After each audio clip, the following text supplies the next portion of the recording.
Hello dears, ഞങ്ങൾ ഇന്ന് എത്തിയിരിക്കുന്നത് നല്ലൊരു സ്വീറ്റ് റെസിപ്പിയുമായിട്ടാണ്. പാൽപ്പിടി അല്ലെങ്കിൽ പാൽ കൊഴുക്കട്ട എന്ന് പറയും. ഞങ്ങളുടെ വളരെ പ്രിയപ്പെട്ട ഒരു ഡിഷാണിത്. കുഞ്ഞുങ്ങൾക്കും ഹസ്ബൻഡും ഒരുപാട് ഇഷ്ടമുള്ള, കുഞ്ഞുനാളുകളിൽ ഞങ്ങളുടെ ഓർമ്മകളിലുള്ള നല്ലൊരു ഡിഷാണ്. ഇതെങ്ങനെ പ്രിപ്പയർ ചെയ്യുന്നതെന്ന് നമുക്ക് നോക്കാം.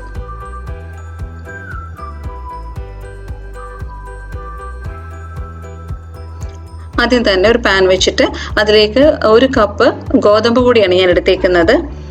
ഇതിന് പ്രത്യേകിച്ച് അളവുകളുടെ ആവശ്യമൊന്നുമില്ല. പിന്നെ ഒട്ടും അറിയാത്തവർക്ക് വേണ്ടി, കേട്ടിട്ടില്ലാത്തവർക്ക് വേണ്ടി മാത്രം ഞാൻ പറയുകയാണ്. 1 കപ്പ് ഗോതമ്പ് പൊടി എടുത്തിട്ട് ഇതുപോലെ ഒന്ന് ചെറുതായിട്ടൊന്ന് ചൂടാക്കണം.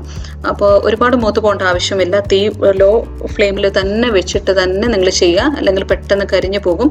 ചെറിയ രീതിയിലൊന്ന് മൂത്ത് വരുമ്പോഴത്തേനും നമുക്ക് തീ ഓഫ് ചെയ്യണം.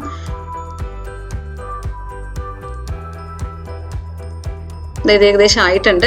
ഒരു ചെറിയ സ്മെല്ല്, ഒരു മൂത്തേൻ്റെ സ്മെല്ലൊക്കെ വരുന്നുണ്ട്. അപ്പോൾ അപ്പോഴത്തേനും ഞാൻ തീ ഓഫ് ചെയ്തിട്ടുണ്ട്.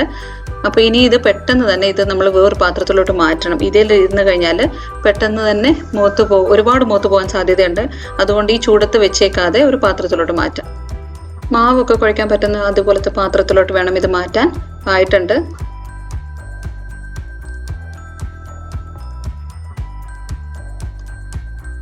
ഇതുപോലൊരു ബൗളിലോട്ട് മാറ്റിയിട്ടുണ്ട്. ഇതിലേക്ക് ആവശ്യത്തിനുള്ള ഉപ്പ് ചേർത്ത് കൊടുക്കാം ആദ്യം.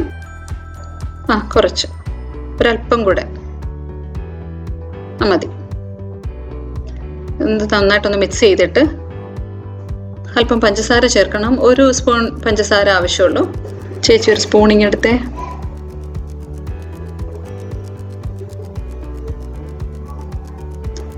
ഇത്രയും മാത്രമേ ഞാൻ ചേർത്ത് കൊടുക്കുന്നുള്ളൂ. മതി. അപ്പോൾ ഇത് നന്നായിട്ടും ഈ ഉപ്പ് ആദ്യം ഇട്ടിട്ട് പഞ്ചസാര ഇട്ടിട്ട് ഞാൻ നന്നായിട്ട് മിക്സ് ചെയ്യുകയാണ്. ഇതിനൊരു ചെറിയ മധുരത്തിന് വേണ്ടിയാണ് ചെയ്യുന്നത്. ഇനി ഒരു ചെറിയ വാട്ടറാണ് ഞാൻ ചേർക്കുന്നത്. ഒരു 1/4 കപ്പുണ്ട്, അത് ചേർത്ത് കൊടുക്കാം. ഇനി നന്നായിട്ട് കുഴയ്ക്കാം. ഞാൻ മുമ്പേ പറഞ്ഞില്ലേ, ഇതിനൊരു അളവുകളുടെ ആവശ്യമില്ല. ഞാനിപ്പോൾ 1 കപ്പ് ഗോതമ്പ് പൊടി എടുത്തത് കൊണ്ട് ഒരു 1/4 കപ്പ് വെള്ളത്തിൽ ഞാൻ കുഴയ്ക്കുകയാണ്. ഇതിപ്പോൾ ഒരു ചപ്പാത്തി മാവ് പരത്തുന്ന രീതിയിലല്ല നിങ്ങൾ കുഴയ്ക്കേണ്ടത്, അതിനേക്കാൾ സോഫ്റ്റായിട്ട് വരണം. അപ്പോൾ നന്നായിട്ട് കുഴച്ചെടുക്കുക. അത് ഒത്തിരി ലൂസാകാനും പാടില്ല. അപ്പോൾ ഇതിലേക്ക് ഞാനൊരു അല്പം നെയ്യ് ചേർക്കണം. അപ്പം നല്ല സോഫ്റ്റ് ആവും ഈ ഒരു ഡവ്. കുറേശ്ശെ ഒഴിച്ച് വേണം നിങ്ങൾ ഇത് കുഴച്ചെടുക്കാനായിട്ട്. ഒന്നിച്ചൊഴിച്ചാൽ ചിലപ്പോൾ ഒത്തിരി ലൂസായി പോകാൻ സാധ്യതയുണ്ട്. അപ്പം കട്ടിയാകാനും പാടില്ല, ഒത്തിരി ലൂസാകാനും പാടില്ല. ഒരു നല്ല സോഫ്റ്റായിട്ട് ഈ ബോൾസ് എങ്ങനെ നല്ല സോഫ്റ്റായിട്ട് നല്ല ടേസ്റ്റ് വരുള്ളൂ. അതുപോലെ അല്പം നെയ്യ് കൂടെ ചേർക്കണം.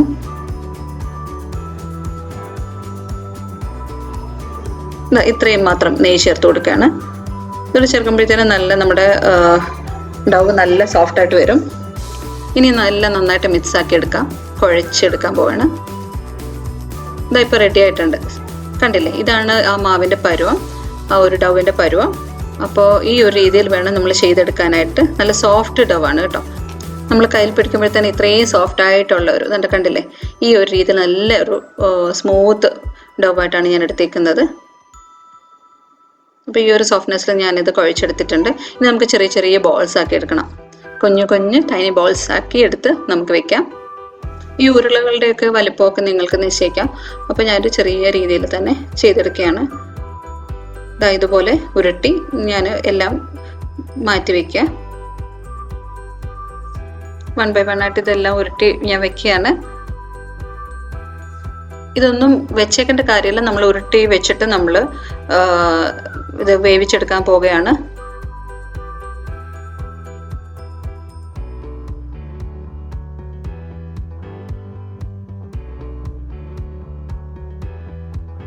ഇതുപോലെ പാനിലിട്ട് ഞാൻ ആവശ്യത്തിനുള്ള വെള്ളം ഒഴിക്കുകയാണ്. ഇതൊരു മുങ്ങിക്കിടക്കാൻ ആവശ്യത്തിനുള്ള വെള്ളം മതിയാവും. അപ്പം ഇനി ഇതൊന്ന് തിളയ്ക്കണം, ചൂടാകണം. ഇതിലേക്കൊരു 5-6 ഏലക്ക ചതച്ചതും കൂടെ ഞാൻ ഇട്ട് കൊടുക്കുകയാണ്. എന്നിട്ട് നന്നായിട്ട് ചൂടാകട്ടെ. വെള്ളം നന്നായിട്ട് ചൂടായിട്ടുണ്ട്. ഇനി നമ്മുടെ ഈ ഒരു ബോൾസൊക്കെ അതിനകത്തോട്ട് ഇട്ട് കൊടുക്കാം.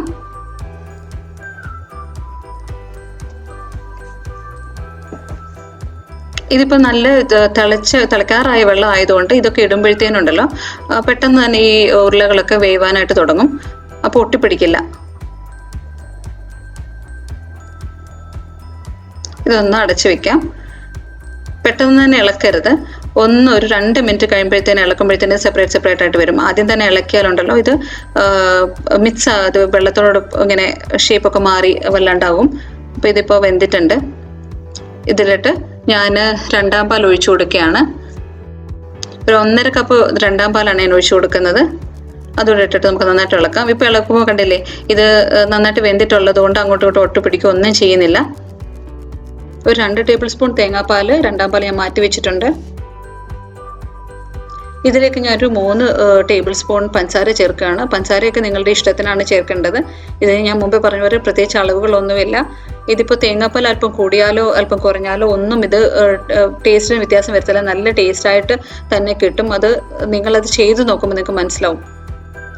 then ഞാൻ മാറ്റി വെച്ച തേങ്ങാപ്പാലിലേക്ക് അല്പം 1 ടേബിൾ സ്പൂൺ അരിപ്പൊടി, നമ്മുടെ റൈസ് ഫ്ലോർ ഏതായാലും മതി, അത് നന്നായിട്ട് ഇട്ടിട്ട് നന്നായിട്ട് മിക്സ് ചെയ്തിട്ട് ഇതിലോട്ട് ഒഴിച്ചു കൊടുക്കാൻ പോവുകയാണ്. ഞാൻ തേങ്ങാപ്പാൽ തന്നെ എടുത്തത്, വെള്ളത്തിൽ മിക്സ് ചെയ്ത് ഒഴിക്കാം, പക്ഷേ അപ്പോൾ പിന്നെ ഒരുപാട് ലൂസായി പോകാതിരിക്കാൻ വേണ്ടിയാണ് ഞാൻ 2ാം പാൽ മാറ്റി വെച്ചത് കുറച്ച്. അപ്പോൾ അതിലേക്ക് 1 ടേബിൾ സ്പൂൺ അരിപ്പൊടി ഇതോടെ നന്നായിട്ട് മിക്സ് ചെയ്തിട്ട് ഒഴിച്ചിട്ടുണ്ട്. അപ്പോൾ പെട്ടെന്ന് തന്നെ ഇത് കുറുകി വരും കേട്ടോ.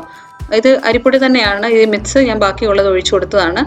അപ്പോൾ ഇത് പെട്ടെന്ന് കുറുകി വന്നു. അതുകൊണ്ട് തീ വളരെ ലോ ഫ്ലെയിമിലിട്ട് ഇതൊക്കെ ചെയ്താൽ മതി. പെട്ടെന്ന് തന്നെ കുറുകി വന്നാലുണ്ടല്ലോ ഈ അരിപ്പൊടി ഒന്നും വേവണ്ടേ, അതുകൊണ്ടാണ് ലോ ഫ്ലെയിമിലിട്ട് ചെയ്യണമെന്ന് ഞാൻ പറഞ്ഞത്.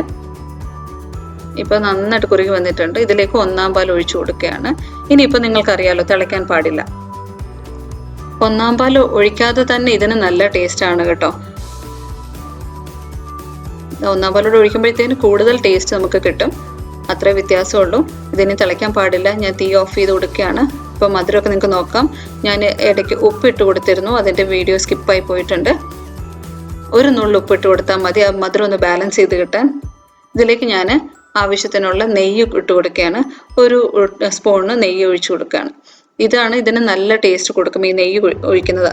നെയ്യ് ഒഴിച്ചാലേ അതിൻ്റെ ആ ഒരു കറക്റ്റ് നമ്മൾക്ക് ആഗ്രഹിക്കുന്ന രീതിയിലുള്ള ഒരു രുചി ഇതിന് കിട്ടത്തുള്ളൂ. അപ്പം നെയ്യ് ഒഴിക്കാൻ മറക്കരുത്. അതുപോലെ തന്നെ ഉപ്പിടാനും മറക്കരുത്. 1 നുള്ളു ഉപ്പിട്ട് കൊടുക്കണം, എന്നാലേ, അല്ലെങ്കിൽ മധുരം മാത്രമായിട്ട് നിൽക്കും, അത് നമുക്ക് അത്ര ഇഷ്ടം തോന്നില്ല. ഉപ്പിട്ട് ഇടുമ്പോഴത്തേനും നല്ല ടേസ്റ്റാണ്. അപ്പോൾ ഇത് ഏകദേശം ആയിട്ടുണ്ട്. ഞാൻ തീ ഓഫ് ചെയ്തിട്ടുണ്ട്. ഇതൊക്കെ കണ്ടില്ലേ, വളരെ ടേസ്റ്റി ആയിട്ടുള്ള പാൽപ്പിടി. ഞങ്ങൾ ഇതിന് പണ്ട് എൻ്റെ ഹസ്ബൻഡൊക്കെ ചെറുപ്പകാലത്ത് പറയുന്നത് പിടി പാപ്പെന്നാണ്. അപ്പം കുഞ്ഞുനാളുകളിൽ അവർ ഓർമ്മകളാണ്, അമ്മച്ചി ഉണ്ടാക്കി കൊടുക്കുന്നതാണ് അവർ വൈകുന്നേരങ്ങളിലൊക്കെ. അപ്പോൾ നല്ല ടേസ്റ്റി ആയിട്ടുള്ളൊരു ഡിഷാണിത്. ഇത് രാവിലെ ബ്രേക്ക്ഫാസ്റ്റിന് അവർ കഴിക്കാറുണ്ടായിരുന്നു. വൈകുന്നേരങ്ങളിൽ സ്കൂൾ കഴിഞ്ഞ് വന്നിട്ട് അമ്മച്ചി ഉണ്ടാക്കി വെക്കുമായിരുന്നു. ഇതവർക്ക് ഏറ്റവും ഇഷ്ടമുള്ള ഒരു വിഭവമാണ്. അപ്പോൾ ഞാൻ കല്യാണം കഴിച്ച് ചെന്നപ്പോഴാണ് ഇത് ഞാൻ ആദ്യമായിട്ട് കഴിക്കുന്നത്. എനിക്ക് ഭയങ്കര ഇഷ്ടപ്പെട്ടു. അപ്പോൾ അത് നിങ്ങൾക്ക്, പിന്നെ ഞങ്ങൾ എപ്പോഴും ഇത് ഉണ്ടാക്കാറുണ്ട്. എൻ്റെ മക്കൾക്കും ഇത് ഭയങ്കര ഇഷ്ടമാണ്. നിങ്ങൾ ചെയ്ത് നിങ്ങളുടെ മക്കൾക്ക് കൊടുത്തു നോക്കും. അപ്പം നമ്മൾ പലതും വാങ്ങിച്ച് കഴിക്കുന്നതിനേക്കാളും ഒക്കെ എന്ത് നല്ല ഡെലിഷ്യസ് ആയിട്ടുള്ള ഹെൽത്തി ആയിട്ടുള്ള റെസിപ്പീസാണ് നമ്മളിതൊക്കെ മക്കൾക്ക് ചെയ്ത് കൊടുക്കാൻ പറ്റുക. അപ്പോൾ നിങ്ങൾ തീർച്ചയായിട്ടും ഇത് ട്രൈ ചെയ്യണം. നിങ്ങളുടെ കുഞ്ഞുങ്ങൾക്ക് ഇഷ്ടപ്പെടും. പ്രത്യേകിച്ച് ഇതിനകത്ത് ആ ഒരു പാൽക്കുറുക്കുണ്ടല്ലോ, അത് നെയ്യൊക്കെ ചേർത്തിട്ടുള്ളത് കൊണ്ട് കുഞ്ഞുങ്ങൾക്ക് ഭയങ്കര ഇഷ്ടം. കൊച്ചു കുഞ്ഞുങ്ങൾക്ക് വരെ, നമ്മളിപ്പോൾ ചോറൊക്കെ കൊടുക്കാൻ തുടങ്ങുന്ന കുഞ്ഞുങ്ങൾക്ക് വരെ ഇത് കൊടുക്കാം. നല്ല ടേസ്റ്റി ആയിട്ടുള്ള ഹെൽത്തി ആയിട്ടുള്ള ഒരു സംഭവമാണ്. ഇതിപ്പോൾ ഞാൻ 3 വേർഷൻസിലാണ് ഞാൻ ചെയ്ത് കാണിക്കുന്നത്. ഇത് ഏറ്റവും ഞങ്ങൾക്ക് ഇഷ്ടമുള്ള ഇതാണ് ഫസ്റ്റായിട്ട് ഞാൻ കാണിക്കുന്നത്. ഇപ്പോൾ തേങ്ങാപ്പാലിൽ ഗോതമ്പ് കൊണ്ടുള്ള വിഭവം. ബാക്കി 2ഉം ഞാൻ ഇതിൻ്റെ പുറകാലം ഓരോന്നോരോന്നായിട്ട് ഇടുന്നുണ്ട്. അപ്പോൾ ഞാൻ ഒരു ദിവസം തന്നെ ചെയ്തതാണ് ഈ 3 എണ്ണവും. അപ്പോൾ നിങ്ങൾക്ക് ഞാനിത് ഓരോ ഡിഷും ഞാൻ കാണിച്ചു തരാം. ഭയങ്കര ടേസ്റ്റി ആയിട്ടുള്ളൊരു സ്വീറ്റ് ഡിഷാണ്, നിങ്ങൾ ട്രൈ ചെയ്യുക.